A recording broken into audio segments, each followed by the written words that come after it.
vingador que nos dará base para a gente compreender um pouco essa manhã mais a respeito da supremacia de Jesus Cristo sobre todos é o lendário deus nórdico Thor. Quem que é Thor? Esse super-herói aí. Thor, ele é um guerreiro nórdico, campeão de uma terra de deuses, dono do poder de controlar trovões e tempestades. Ele é um viking, capaz de empunhar uma das mais poderosas armas já concebidas, o martelo Mjolnir. Thor foi enviado à terra devido à sua rebeldia, como um castigo que lhe foi imposto pelo seu pai, Odin, para aprender com as fraquezas e a humildade dos seres humanos. Em suas aventuras, Thor, ele está sempre procurando ajudar alguém. Ele está sempre envolvido com alguma causa, procurando socorrer pessoas que estão lutando por algo, seja lá pela proteção das baleias, né, junto com o Greenpeace, né, seja socorrendo alguém nas ruas de Nova York. Ele próprio, no entanto, não tem uma causa, não tem um motivo pelo qual viver. A sua presença na terra é em função de ter o direito de poder voltar para Asgard, a terra dourada dos deuses, uma vez que ele tenha aprendido a sua lição por causa da sua rebeldia e tenha se tornado uma pessoa mais humilde, mais obediente. Quando eu olho para a lenda de Thor, eu não tenho como não perceber o paralelo que existe, a semelhança que existe entre a história dele e a narrativa bíblica de Gênesis a respeito da queda. Veja, Deus, que é uma espécie de comunidade relacional de três pessoas, né? O Pai, o Filho e o Espírito, ele cria o ser humano, o homem e a mulher, a sua imagem e a sua semelhança. O que significa isso? Significa que ele nos fez também para participarmos dessa vida relacional, para que nós, seres humanos, também fôssemos uma comunidade relacional e que nós pudéssemos também participar dessa relação com Ele. A Bíblia nos diz, em Gênesis 1:27, criou Deus o homem, a sua imagem, a imagem de Deus o criou, homem e mulher os criou. Contudo, a Bíblia também nos diz que a humanidade, para participar dessa relação que Deus tem em si, precisaria desejar livremente participar disso. Deus não nos criou para nos obrigar a participarmos dessa relação com Ele. Ele nos criou para que houvesse no nosso coração o anseio e o desejo que existe no coração dele de nos ter como parte da sua relação. E que nós também pudéssemos então ansiar em participarmos dessa relação. E para que isso então ficasse claro que não era uma obrigatoriedade, não era algo imposto por Deus ao homem, que a ele seria dado o direito de responder livremente ao amor de Deus, ou rejeitar o amor de Deus e lidar com as consequências dessa rejeição. Deus então, ao criar o mundo, ele faz um jardim, e nesse jardim ele coloca uma árvore que é o símbolo dessa decisão do ser humano em optar por permanecer numa relação de dependência e de amor a Deus. Essa árvore que Deus coloca no jardim é chamada de árvore do conhecimento do bem e do mal, e dela o ser humano não poderia comer. Gênesis capítulo 2 diz assim para a gente, versos 16 e 17, e o Senhor Deus ordenou ao homem, coma livremente de qualquer árvore do jardim, mas não coma da árvore do conhecimento do bem e do mal, porque no dia em que dela comer, certamente você morrerá. No entanto, o que o ser humano faz? O ser humano, assim como Thor, se rebela contra o seu Criador. E em desobediência, por sugestão da serpente, a mais, de acordo com a Bíblia, mais sagaz dos animais que Deus havia criado, é induzido a comer do fruto do conhecimento do bem e do mal, e come então desse fruto, fazendo com esse gesto a escolha de separar-se, de se desligar dessa vida relacional com Deus. Em Gênesis, capítulo 3, verso 4 e 6, nós lemos essa parte da narrativa. Eu coloquei o texto da King James, porque ela é explícita numa parte que na maioria das nossas traduções fica meio subentendido, né? Aí você vai ver claramente que o homem estava junto com Eva nesse momento. Diz assim: a serpente então alegou à mulher: com toda certeza não morrerás. Quando a mulher observou que a árvore realmente parecia agradável ao paladar, muito atraente aos olhos, preste atenção, todos os sentidos aí, né, humanos entram em ação, e além de tudo, desejável para dela se obter sagacidade, tomou do seu fruto, comeu e o deu a seu marido que estava em sua companhia, e ele igualmente comeu. Como consequência então da desobediência humana, toda a criação boa e perfeita de Deus foi afetada. A criação boa e perfeita, então, sucumbiu a um processo degenerativo que a Bíblia e que nós conhecemos como morte. Até então, essa realidade não estava presente na criação, mas a partir dela, ela entrou na criação. Por quê? Porque essa decisão do homem fez com que o ser humano se desligasse da fonte plena de toda a vida, que é o próprio Deus. E por causa então dessa decisão e por causa disso, a consequência da morte começa a ser uma experiência presente na nossa vida. Deus, num gesto de misericórdia e de graça, para que o homem não permaneça nesse estado por toda a eternidade, então tem que impor como castigo ao ser humano, bani-lo da sua presença, bani-lo do jardim do Éden. E assim o ser humano passa a viver no mundo aguardando o momento da sua redenção, quando então eles poderiam voltar para casa, voltar a participar dessa relação com Deus. Em Gênesis 3:23 a gente lê: por isso o Senhor Deus mandou embora do jardim do Éden para cultivar o solo do qual fora tirado. Veja como o Vingador Thor não é alguém que representa Jesus Cristo para a gente, mas representa muito bem a humanidade. Representa eu e você. Quando a gente olha para a narrativa dele, para a história dele, é muito parecido a situação de Thor com aquilo que Gênesis nos descreve a respeito do ser humano. E é aqui que entra Jesus Cristo e a sua supremacia. Por quê? Porque em submissão ao Pai, o Filho de Deus, Jesus Cristo, ele entra no nosso mundo. Ele vem ser um de nós, verdadeiro Deus e verdadeiro homem, para então poder nos redimir da nossa rebelião e nos conduzir de volta para a vida que nós somos criados para ter com Deus e em Deus. Assim, hoje nós vamos ver como Jesus Cristo, na sua supremacia, pode nos ensinar a viver em submissão à vontade perfeita de Deus para as nossas vidas. E eu quero destacar ou compartilhar aqui dois ensinos sobre isso, dois princípios sobre isso. O primeiro é que Jesus expressa a sua submissão vivendo de forma plena a nossa humanidade. Jesus nos ensina sobre como nós podemos viver em submissão à vontade perfeita de Deus para as nossas vidas, através de assumir a nossa identidade humana. No livro de Colossenses, no capítulo 1, versículos 15 a 20, a palavra de Deus nos diz o seguinte a respeito de Jesus Cristo: Ele é a imagem do Deus invisível, o primogênito de toda a criação, pois nele foram criadas todas as coisas, todas, nos céus e na terra, as visíveis e as invisíveis, aquilo que a gente enxerga e aquilo que a gente não enxerga, sejam tronos ou soberanias, poderes ou autoridades. Todas as coisas, absolutamente todas as coisas, foram criadas por Ele e para Ele. Ele é antes de todas as coisas e nele tudo subsiste.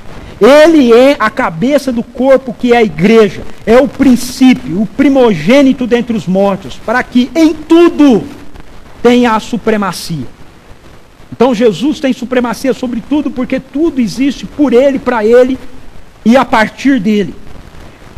Pois foi do agrado de Deus que nesse homem, historicamente conhecido como Jesus Cristo, habitasse toda a plenitude, e por meio dele reconciliasse consigo todas as coisas, tanto as que estão na terra, quanto as que estão nos céus, estabelecendo a paz pelo seu sangue derramado na cruz. Veja, nesse texto, que originalmente, de acordo com os estudiosos do Novo Testamento, devia ser uma espécie de hino, ou uma espécie de poema que era declarado ou cantado pela igreja no primeiro século, onde a supremacia de Jesus Cristo é exaltada, nós vemos Jesus fazendo esse caminho contrário ao anseio que está no coração da humanidade. Nós vemos Jesus vindo na contramão, enquanto a humanidade anseia por encontrar o caminho que a torne em Deus, coma do fruto e vocês vão ser como Deus, ou literalmente do hebraico, vocês serão deuses. Jesus Cristo, que é Deus, que é o Filho unigênito de Deus, se faz ser humano, abre mão da sua posição gloriosa e entra na nossa história como um ser humano, como eu e você, para nos ensinar através da sua submissão ao Pai a ser deuses? Não.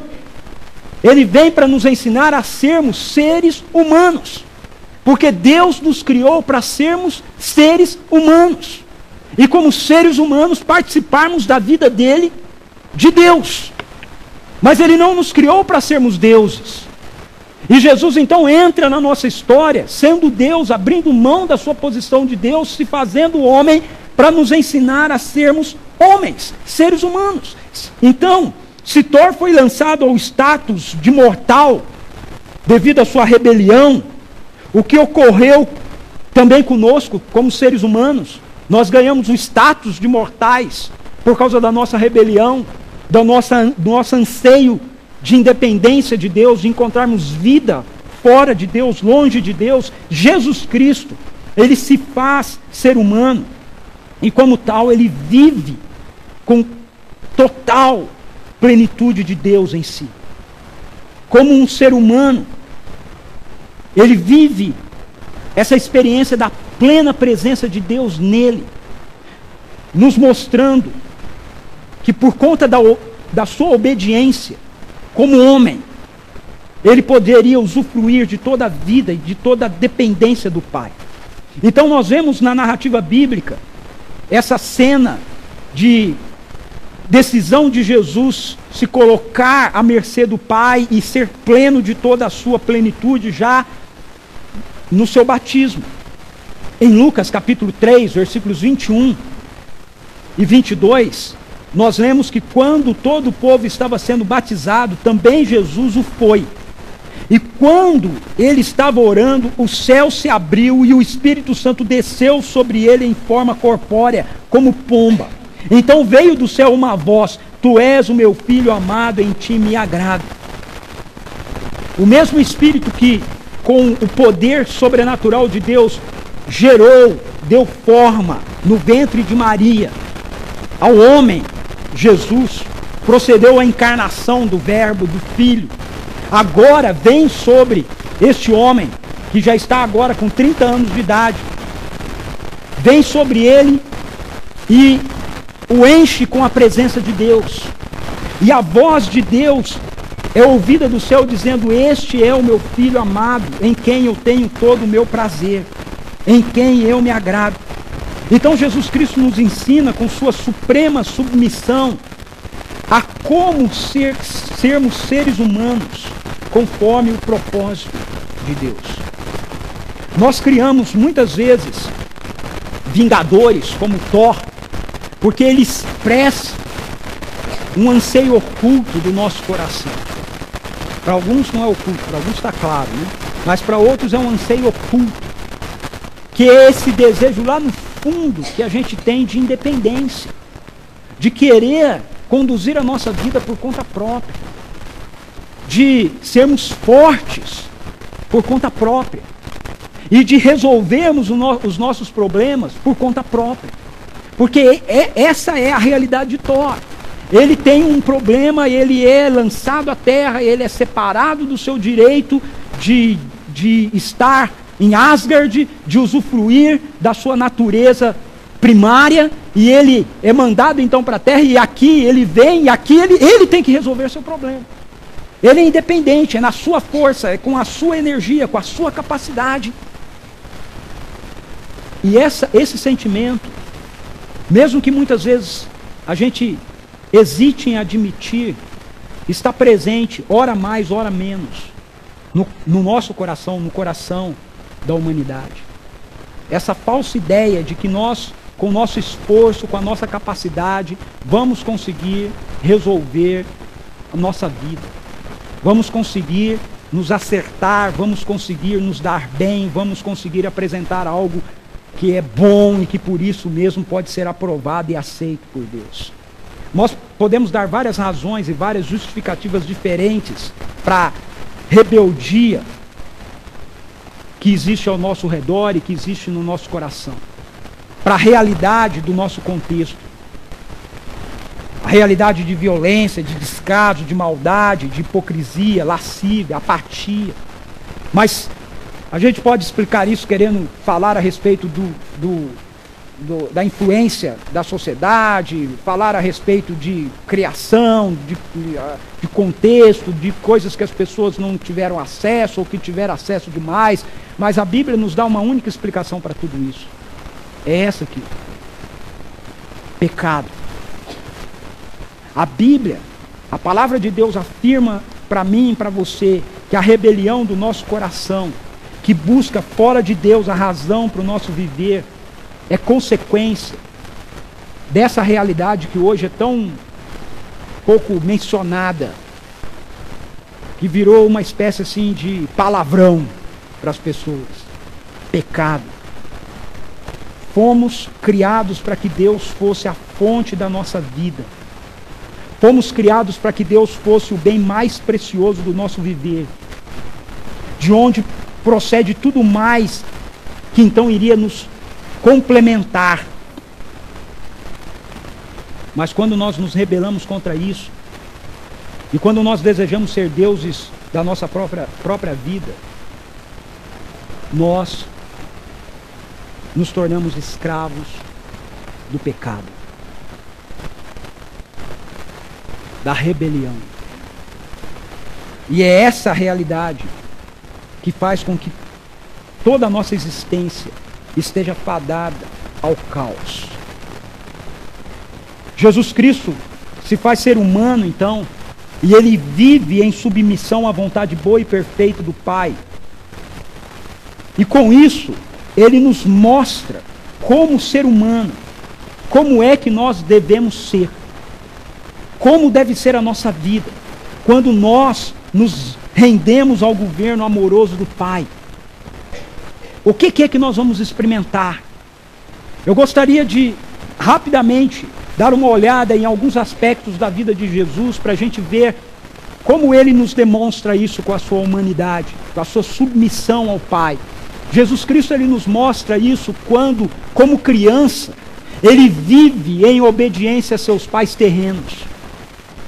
Jesus nos mostra como deve ser a vida humana quando ela é submissa ao Pai, desde pequeno.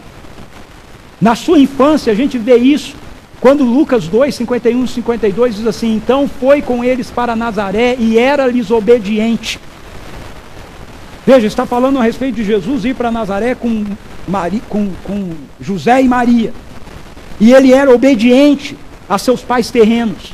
O texto diz que Jesus ia crescendo em sabedoria, estatura e graça diante de Deus e dos homens.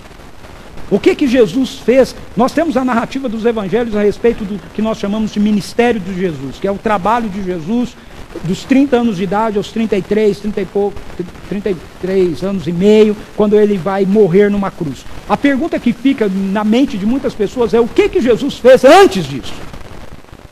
Antes dos 30 anos. Onde ele estava? O que ele ficou fazendo? Aí você bota no Discovery Channel, né? E aí você vai assistir lá uns documentários sobre Jesus, dizendo que ele foi para a Índia, que ele foi para a China, que ele foi para Qumran, né? E que ele foi estudar, né, as artes mágicas, as mitologias. Cara, o que a Bíblia diz para a gente é isso aqui, ó. O que Jesus fez até os 30 anos de idade? Ele cresceu em obediência aos seus pais, e ele viveu de forma sábia em estatura e graça diante de Deus e diante dos homens. Ele ficou em Nazaré e ele aprendeu a profissão do seu pai, José, que era carpinteiro, porque era isso que os jovens judeus faziam.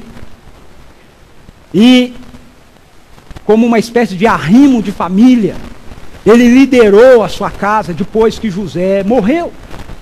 E até os 30 anos de idade foi isso que Jesus fez. Ele viveu em obediência a Deus e ele viveu de uma forma digna diante da humanidade. Então Jesus nos ensina o que significa sermos uma humanidade plena de Deus, por sermos submissos a Ele, quando como ser humano, Ele cumpre toda a lei do Senhor. Em Mateus 5,17 nós vemos Jesus dizendo assim: não pensem que vim abolir a lei ou os profetas, eu não vim abolir, mas cumprir. Jesus Cristo foi o único ser humano que cumpriu 100% tudo daquilo que Deus disse que nós deveríamos fazer a partir desse livro aqui. Ninguém fez isso antes dele, ninguém fez isso depois dele. E Deus não espera que eu e você consigamos fazer isso. Ele espera que eu e você confiemos naquele que fez isso. Dependamos dele. Confiemos nele. A morte dele naquela cruz, a sua ressurreição pode nos salvar, porque ele é o único ser humano que conseguiu cumprir tudo aquilo que Deus tinha e tudo aquilo que Deus queria que fosse cumprido. De acordo com as Escrituras, só tem duas maneiras da gente ter vida eterna. Uma, obedecendo toda a lei, sem quebrar nenhum mandamento. Segunda, nos submetermos e aceitarmos alguém que fez isso e que nos represente, nos substituindo na presença de Deus. Só existe um ser humano que foi salvo pelas obras, se é que a gente pode dizer isso assim. Esse ser humano foi Jesus Cristo. Ele foi o único homem que viveu 100% a lei.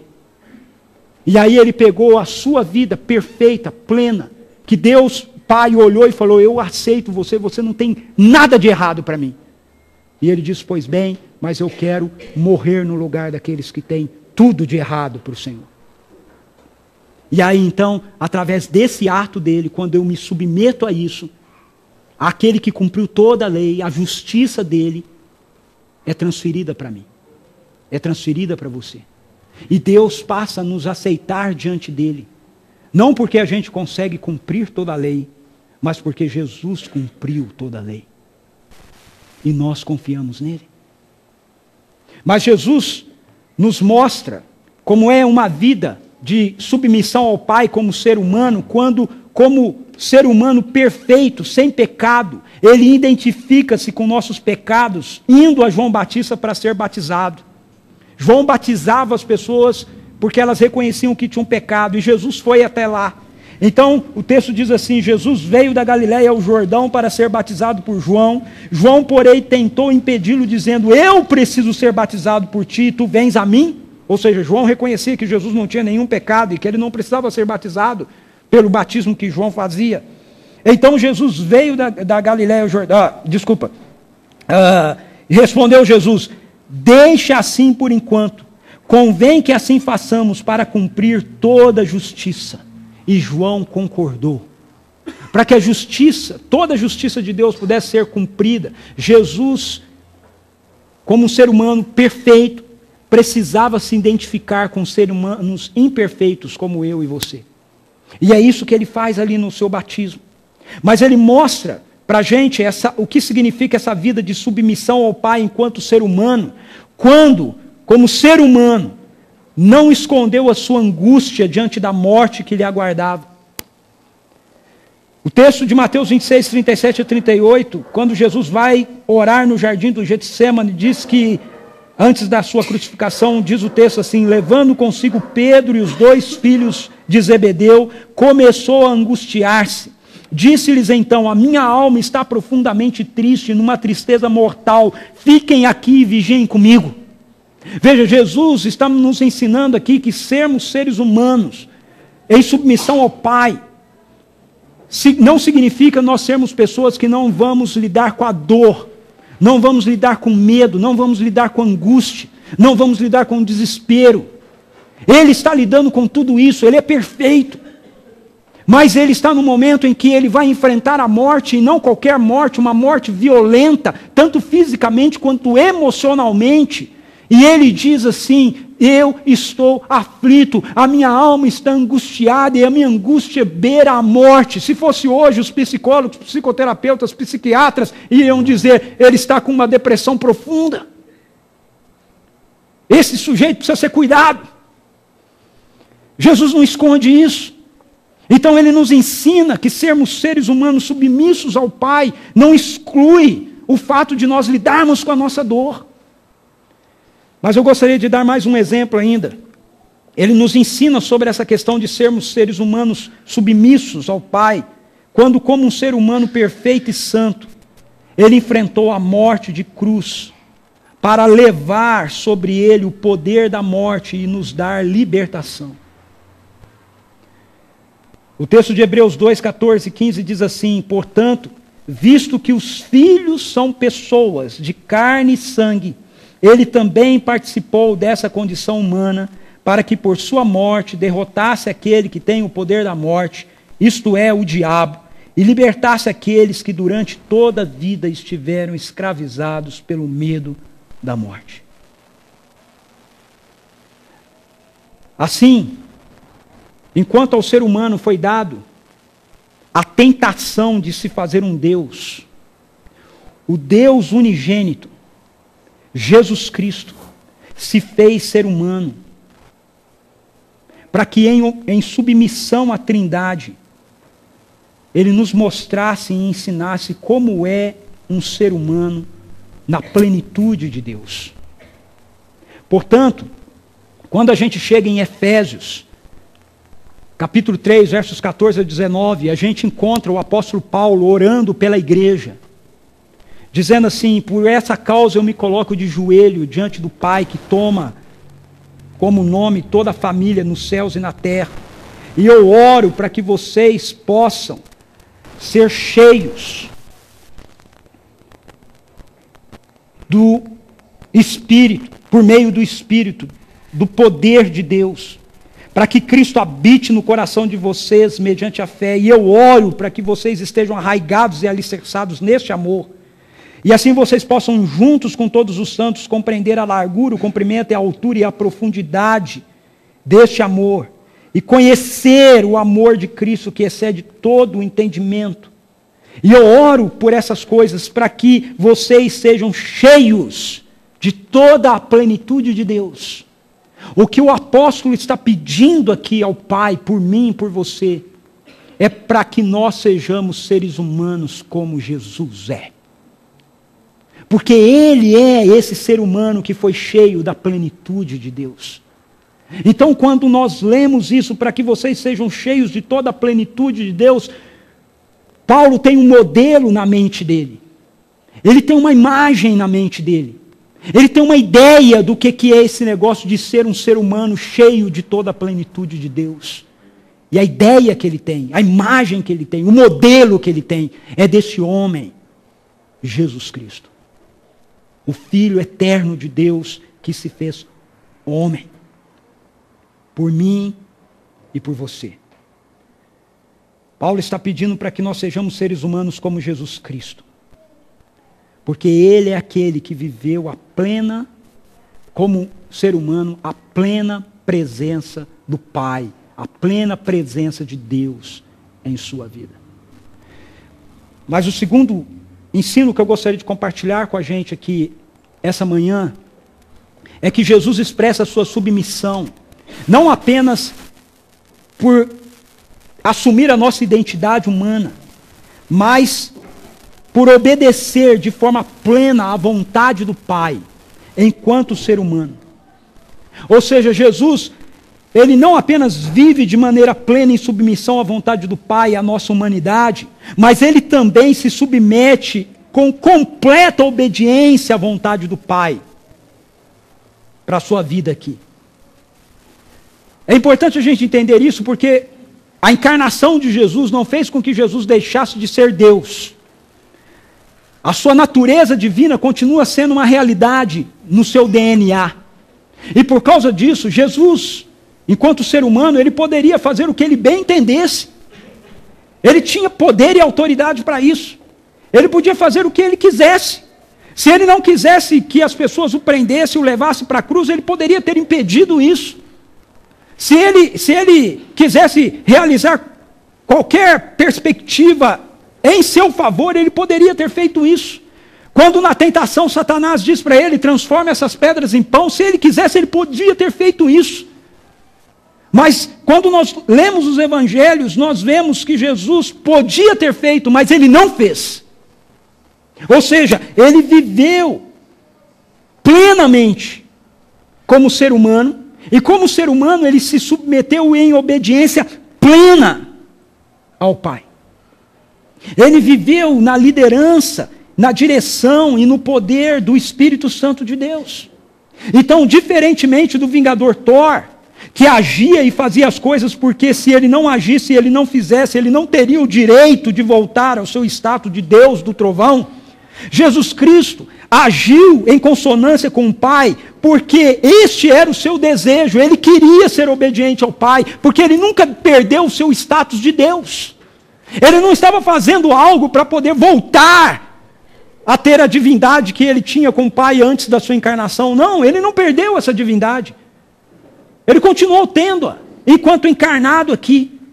Nós poderíamos usar muitos textos bíblicos para demonstrar esse ponto, mas eu quero me deter nessa narrativa de João, capítulo 5, do Evangelho de João, capítulo 5, para mostrar isso para a gente. Veja, Jesus ele está encarnado e ele está vivendo como um ser humano, como eu e você, e ele tem poder para fazer aquilo que ele bem entender e aquilo que ele quiser, porque ele continua tendo a sua natureza divina e ele poderia usá-la, mas ele abriu mão de usar os seus atributos, e como um ser humano cheio da presença de Deus, ele chega num lugar em Jerusalém chamado Betesda. Era um pavilhão onde tinha um tanque e muitos enfermos eram levados para ele. Era uma espécie de SUS, né, lá da época, né, de Jesus. E as pessoas ficavam ali porque havia uma tradição de que de tempos em tempos a água daquele tanque em Betesda se movia e o primeiro que entrasse na água era curado. Virou uma tradição isso, uma lenda, um mito, e as pessoas estavam ali. Certamente alguma coisa havia acontecido em algum momento para atrair tanta gente para aquele lugar. E Jesus chega ali, ele fica sabendo de um homem que está paralítico há 38 anos. E o texto nos diz que Jesus chega nesse homem e fala para ele assim: você quer ser curado? E ele retruca com Jesus dizendo: Senhor, eu não tenho quem me coloque no tanque. Toda vez que a água mexe eu tento entrar, mas quando eu chego lá alguém já entrou antes de mim. Como é que ele chega à conclusão que alguém entrou antes dele? A ideia é, quem entra primeiro na água é curado. Ele vai e ele entra na água, mas ele continua paralítico. Então ele fala: bom, alguém entrou primeiro. Não significa necessariamente que alguém tivesse sido curado, ok? Mas a lógica é, eu não fui curado, o primeiro que entra é curado. Então, ele dá uma olhada para Jesus, fala, Jesus sempre andava com os discípulos dele, né? Aquela turma lá de 12, né? Eu imagino que ele olhou e falou: olha, agora, se o senhor me ajudar a entrar aí com essa turma aí, ó, o senhor não precisa nem me arrastar, pode jogar mesmo, eu caio lá e já sai correndo do outro lado, né? Eu já dou um mergulho e já sai, né, no pico do lado de lá, né? E Jesus vira-se para ele então e diz: levanta, toma o teu leito e vai para a tua casa. Ele levantou, enrolou o leito e foi para casa. Mas nesse diálogo ele não sabia que Jesus era Jesus. E quando ele está levando o leito dele para casa, porque Jesus mandou ele levar, ele é surpreendido por alguns religiosos, porque aquele dia era sábado, e no sábado não podia carregar o leito, não podia fazer trabalhos. E eles dizem: por que você está carregando o leito? Você não sabe que hoje é sábado? E ele diz: aquele que me curou mandou eu pegar o leito e ir para casa. E eles dizem: quem que te curou? Quem mandou você levar o leito? Não quem te curou, mas quem mandou você levar o leito? E ele diz: olha, eu não sei. Depois ele fica sabendo que foi Jesus e conta para os religiosos que foi Jesus. E isso desencadeia uma confrontação entre Jesus e esses religiosos. E eles começam perseguir Jesus e ia dizer, por que você fica fazendo esse negócio no sábado? Faz na sexta-feira, faz na quinta, faz na quarta, faz qualquer outro dia, mas no sábado não. Hoje é sabá, hoje é dia de descanso, não faça isso no dia do Senhor, né, e tal, e tudo mais. E Jesus diz para eles, vocês nunca ouviram falar que o meu pai trabalha e eu também trabalho até hoje.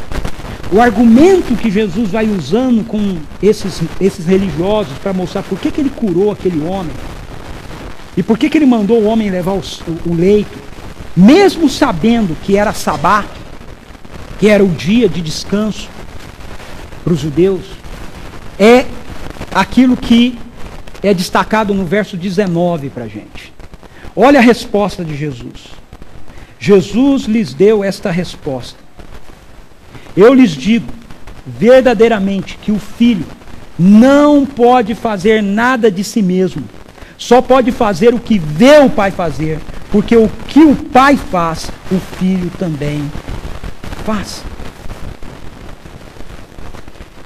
Ou seja, a submissão de Jesus Cristo expressa-se em sua contínua obediência aos propósitos da Trindade para a redenção da criação, para a formação da igreja, que é o povo de Deus em missão no mundo.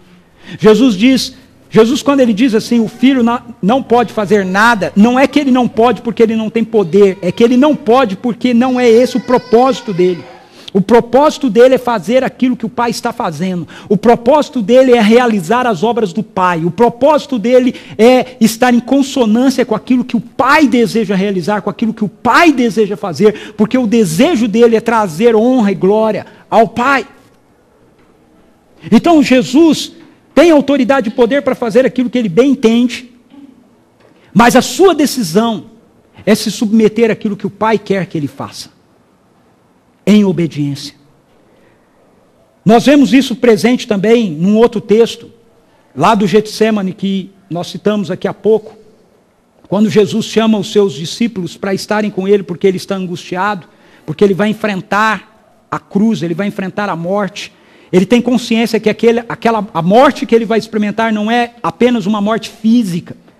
É essa realidade que Deus diz lá no Jardim do Éden, não coma, porque quando você comer, de certo você morrerá. Ou seja, é toda a dimensão da morte, é a separação da fonte de vida que é Deus, e Deus continuou sendo a fonte de vida do Filho, mesmo quando ele encarnou, e ele sabia que quando ele fosse para aquela cruz, essa fonte seria desligada dele. E pela primeira vez em toda a realidade da sua eternidade, ele iria viver um momento da sua vida onde ele não experimentaria a intimidade, a comunhão e a presença e a vida do pai, que ele tem no Pai. E ele está angustiado. E na sua angústia, ele ora. E ele ora dizendo, meu Pai, se for possível, afasta de mim este cálice. Contudo, não seja como eu quero, mas sim como tu queres. Veja, gente, às vezes a gente lê esse texto e a gente não consegue botar na mente da gente a dimensão do que é isso aqui. A gente orar isso para Deus é muito diferente de Jesus orar isso para Deus. Pai. Porque a gente ora isso para Deus, consciente de que a gente não pode fazer nada que não seja aquilo que Deus queira. Mas Jesus podia. Você consegue entender isso? Ele podia. É diferente eu dizer, Deus, eu gostaria que isso fosse feito assim, eu quero que isso seja feito assim, mas não seja o que eu quero, sim o que tu queres. Mas eu sei que se ele não quer o que eu quero, eu não vou conseguir fazer. Ok? Só vai fazer se for realmente aquilo que ele quer. Se não for o que ele quer, eu não vou conseguir fazer, porque eu não tenho poder em mim para fazer, se ele não quiser que eu faça. Mas Jesus tinha. Ele tinha. Ele podia chegar e dizer, não vale a pena, não vou. Vivi aqui esses anos, andei 3 anos e meio com esse pessoal aqui, e eles provaram para mim que não vale a pena. Vou abrir mão dessa turma, deixa eles com a consequência do pecado deles. Nós avisamos que não era para fazer, eu não vou passar por isso, eu não vou perder a comunhão com meu Pai, eu não vou me desligar da fonte da vida da minha eternidade toda. Mas ele não faz isso. Ele se coloca diante do Pai e diz assim, não seja o que eu quero, mas o que tu queres. Entre aquilo que eu posso e quero fazer e entre aquilo que tu queres que eu faça, eu quero aquilo que tu queres que eu faça. Obediência plena. Plena obediência ao Pai. Agora, por que ele faz essa escolha? O compromisso de Jesus em ser submisso à vontade do Pai, para a nossa redenção, é o que faz com que ele faça essa escolha. O compromisso que ele tinha com o Pai, de poder redimir e trazer de volta a ele, aqueles que foram criados para a sua honra e sua glória. O Pai estava reconciliando o mundo através do sacrifício vicário de Jesus Cristo. É por isso que ele se tornou um ser humano. Não foi apenas para ser um modelo de comportamento para a gente, mas para viver em obediência plena para o Pai e assim poder nos substituir diante de Deus. Pagar por aquilo que eu e você não podemos pagar. Assumir o lugar que é meu e seu, representando então a humanidade.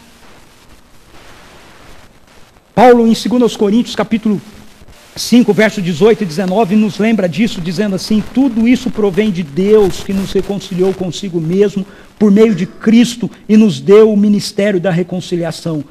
Aí ele explica, ou seja, que Deus em Cristo estava reconciliando consigo o mundo, não levando em conta os pecados dos homens, e nos confiou a mensagem da reconciliação. Deus em Cristo estava reconciliando consigo o mundo. É disso que essa mesa nos fala. Quando a gente come esse pão, quando a gente bebe esse cálice, nós estamos falando, nós estamos afirmando, nós estamos dizendo, nós cremos nisso, nós cremos que em Cristo Jesus, na sua morte, na sua ressurreição, o Senhor reconciliou o mundo contigo. O Senhor trouxe-nos redenção, porque Ele se fez ser humano e Ele obedeceu o Senhor plenamente. Que contraste fantástico! Enquanto Deus Thor vem para o mundo humano para poder aprender com os seres humanos a como ser obediente mediante a fragilidade humana, Jesus Cristo, o único e verdadeiro Deus, se faz um ser humano para nos ensinar a como viver uma vida submissa, obediente a Deus.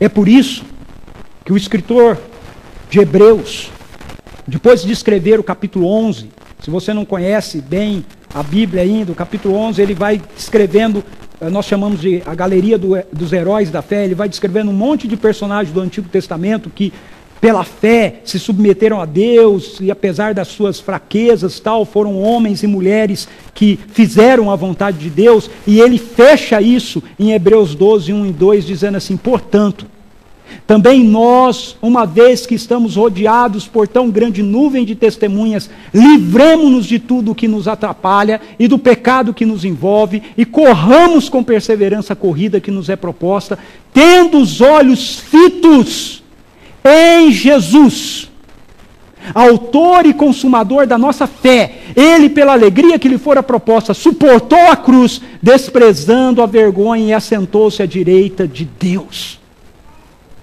Veja, é muito interessante isso, porque ele acabou de descrever um monte de gente: Abraão, Moisés, Sansão, Davi, um monte de homens e mulheres do Antigo Testamento que são exemplos para a gente de fé, de seguirem a Deus, mas aí ele fecha isso tudo falando de Jesus, que é o autor e consumador da nossa fé, e dizendo: mantenha os olhos de vocês fitos nele, em Jesus, não em nenhum desses do capítulo 11, não em nenhum desses heróis da fé, mas mantenha os olhos de vocês em Jesus, porque Ele é o autor e consumador da fé. Ele, pela alegria que lhe estava proposta, suportou a cruz. Agora a pergunta é: que alegria que lhe estava proposta? A alegria de ver homens e mulheres que foram criados para dar honra e glória a Deus, voltando a dar honra e glória a Deus. Essa é a maior alegria de Jesus. Ver homens e mulheres que foram criados à sua imagem e semelhança, se arrependendo de terem se distanciado da vida de Deus e voltarem a colocar a sua vida novamente debaixo da vida de Deus, através daquilo que Ele realizou. Essa é a alegria de Jesus. Então, diante das lutas, diante das demandas, das inconsistências, das fatalidades da vida, nós podemos nos comportar como Thor, nos rebelando e culpando a Deus, ou nós podemos escolher nos comportarmos como Jesus. Podemos fazer a opção de Thor, achando que nós, pelo nosso esforço, precisamos resolver os nossos problemas para então sermos aceitos por Deus. Ou nós podemos fazer a opção de reconhecer que Jesus viveu o que nós não podemos viver e aceitar o que Ele fez por nós naquela cruz e sermos então recebidos por Deus. Entendendo que mesmo que a gente não saiba responder o porquê de todas as coisas, nós podemos ter a convicção de que Deus está usando tudo para nos conduzir à efetividade dos seus propósitos. Como o apóstolo Paulo nos diz em Romanos 8, 28 a 30, sabemos que Deus age em todas as coisas para o bem daqueles que o amam, dos que foram chamados de acordo com o seu propósito. Pois aqueles que de antemão conheceu também os predestinou para serem conformes à imagem de seu Filho, a fim de que ele seja o primogênito entre muitos irmãos. E aos que predestinou também chamou, aos que chamou também justificou, aos que justificou também glorificou. Que a nossa escolha possa ser a mesma escolha de Jesus Cristo, que em sua supremacia se submeteu em obediência aos propósitos do Pai. Que assim como Jesus fez para com o Pai, nos ensinando e nos dando a sua vida, nós também possamos fazer para com Jesus. Que assim como Jesus foi submisso e obediente ao Pai, eu e você possamos escolher sermos submissos e obedientes a Jesus. Que nos diz: se vocês obedecerem aos meus mandamentos, permanecerão no meu amor, assim como tenho obedecido aos mandamentos de meu Pai, em seu amor permaneço. Vamos orar? Feche seus olhos, curva a sua cabeça.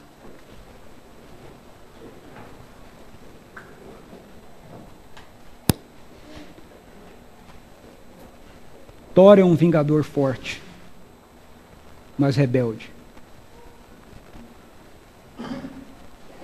Jesus tem toda a autoridade e todo o poder, mas se submete em obediência ao Pai. Thor não nos pode salvar, mas Jesus pode.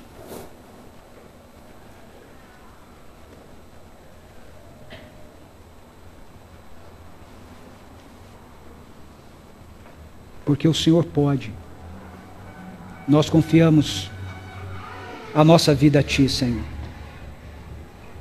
Volta teus olhos para nós, com compaixão e misericórdia. Reconhecemos nossas limitações, reconhecemos nossas fragilidades.